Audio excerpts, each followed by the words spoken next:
In the heart of every storm lies a calm the Stoics understood well. For centuries, they've taught us not to fear fear itself, but to embrace it as a powerful ally in the pursuit of greatness. Fear, a primal force coursing through our veins, telling us whether to flee or fight. Fear, a primal force that can either propel you or paralyze you. Fear, a force all men must face to live a meaningful and purposeful life. Many see fear as an obstacle, an enemy, to be shoved deep down into the innermost parts of their consciousness. Many see fear as that which will haunt them for the rest of their lives. But what if I told you there was a way to harness the fear you constantly feel? What if I told you there was a way to wield your fears like a sharpened sword in the pursuit of your ambitions? Today, we delve into the Stoic philosophies that champion fear as a path to success. Through this journey, we'll uncover what real fear is and what it isn't. Today, we'll examine 7 ways the Stoics transform their fears into invaluable allies on the journey of life. Number 1, the Stoics understand real fear. Fear is a signal, a warning system that keeps us safe. Fear kept our ancestors alive in the wild. There were no gates to keep out the predators. There were no sophisticated defense systems. All they had was their wit and their fellow men. All they had was the alertness of the brain systems that told them to flee when a saber-toothed tiger approached. And now, we've become better as a species. The direct threat to our lives is close to non-existent. But this primal brain system still lives in all of us. Nowadays, it activates on imaginary threats that aren't imminent. Nowadays, what you call fear isn't fear. Nowadays, what you call fear is anxiety. You're not fearful. You're just anxious that you may be rejected. You're not fearful. You're just anxious that you may fail. You're not fearful. You're just anxious about an imaginary future or a long-gone past. The Stoics recognized this distinction in fear and anxiety and urged us to do the same. In the words of Seneca, no fear is so ruinous and so uncontrollable as panic fear. For other fears are groundless, but this fear is witless. If foolishness fears some evil, it is burdened by the anticipation of it, just as if the evil had already come. What it fears lest it suffers already through fear. What then is more insane than to be tortured by things yet to be, not to save your strength for actual suffering? The Stoics teach us to understand fear deeply, to dissect its roots, and to discern real fear, real threats to our existence, from irrational anxieties. In today's world, there's no denying that some people face real imminent threats daily. And if you find yourself in this situation, you either fight or you flee. But once you've separated the real fear from the constant, incessant, anxious rummaging that your mind does all the time, it's time to adopt this next Stoic philosophy. Number 2, the Stoics embrace fear as a teacher. I'm no stranger to a mind that won't just shut up. Back then, when I meditated and listened to what my mind was constantly rummaging about, I heard unpleasant whispering. You're not good enough. You're not worthy of love. You're not worthy of wealth. Who are you? You are nothing. You've failed over and over, and you will fail again. You will always have a pot belly. You'll never get in shape. You don't have what it takes. If your mind is also like this, if your mind is also constantly anxious about an imaginary future or a long-gone past, then something might be truly wrong somewhere. Just like me, your mind might be trying to show you how incompetent you are in life. Your mind might be trying to deal with a trauma of the past you've refused to face. Either way, your anxiety is a teacher trying to show you something. They believe that fear holds valuable lessons about our deepest desires, lessons about our traumas, lessons about our weaknesses, lessons about our vulnerabilities, and our true potential. By confronting this fear, we face our deepest selves, and we gain valuable insights that can guide us toward growth and fulfillment. When I applied this Stoic insight, I knew I had to become a better man. I knew I had to become better at my work. I knew I had to become better at working out. I knew I had to become better, stronger, period.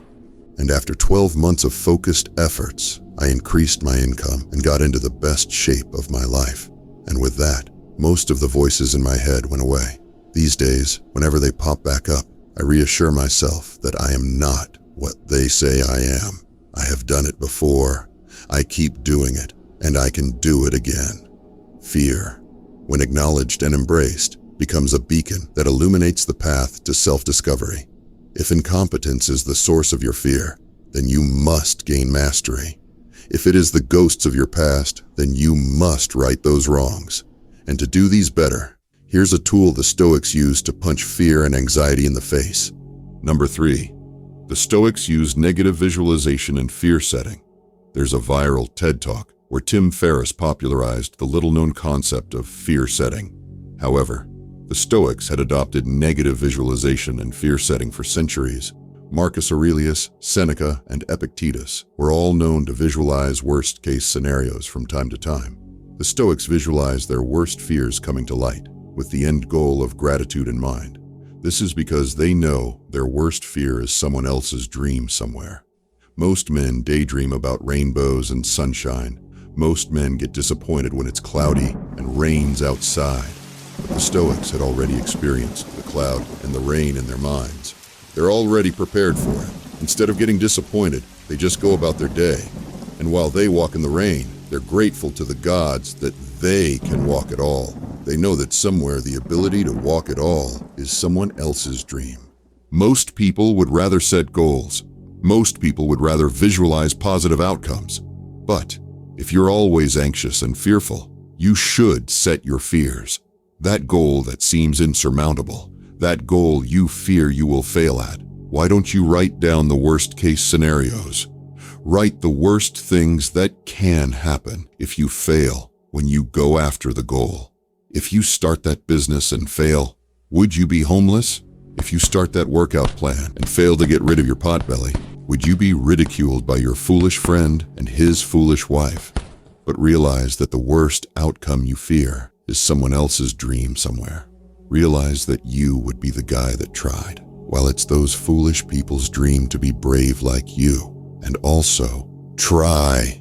Write the best things that would happen if you didn't act on the goal, and realize that the outcome you think is the best is the worst thing that can ever happen to a man.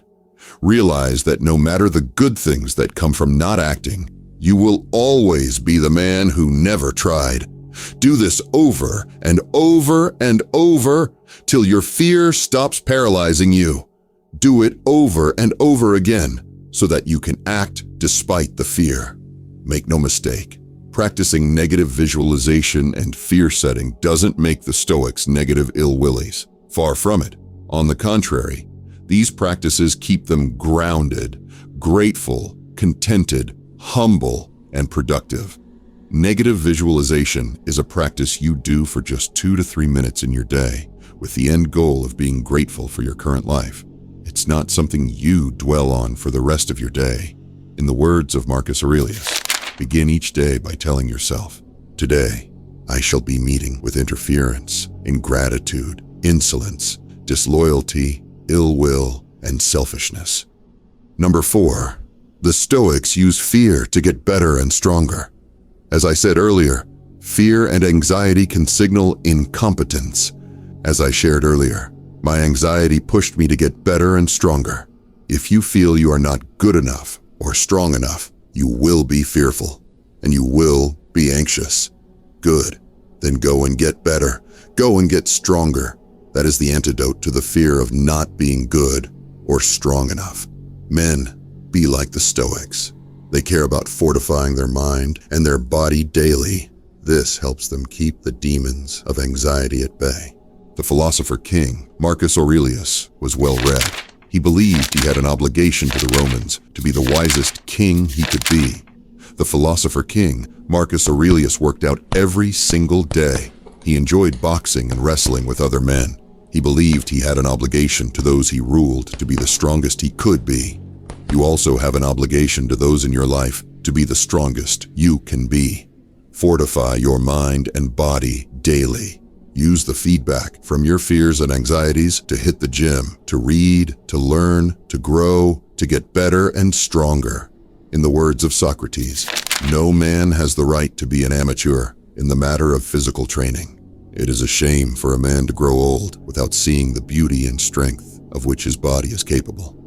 Number 5, the Stoics harness fear for motivation. Being motivated to take action is for weaklings.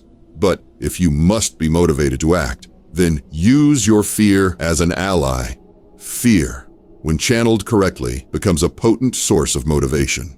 The Stoics encouraged us to use fear as a catalyst for action, to transform anxiety about the future into a driving force for progress. By envisioning the potential consequences of inaction, you can awaken a sense of urgency that propels you toward your ambitions. Fear, when harnessed as motivation, transforms hesitation into determination, transforms obstacles into opportunities for growth. But know that along the way, the motivation you have today will go away. Then what are you left with? What gets you to the finish line? What is bigger than motivation? The answer is necessity. To keep doing what needs to be done daily, even when it gets boring. Even when you're staring at failure in the face, you must be courageous. But courage doesn't just happen to you.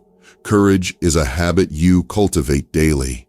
A habit that comes from the drive of a purpose greater than you. A habit that comes from showing up over and over again, even on the days when you don't feel like it.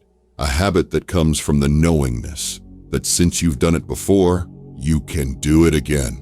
And this brings us to the next Stoic philosophy. Number 6, the Stoics use fear to cultivate courage. Courage, the antidote to fear, is not the absence of fear, but the triumph over it. The Stoics understood that true courage emerges not in the absence of fear, but in its presence. Courage is forged through adversity, honed through perseverance, and tempered by the fire of experience.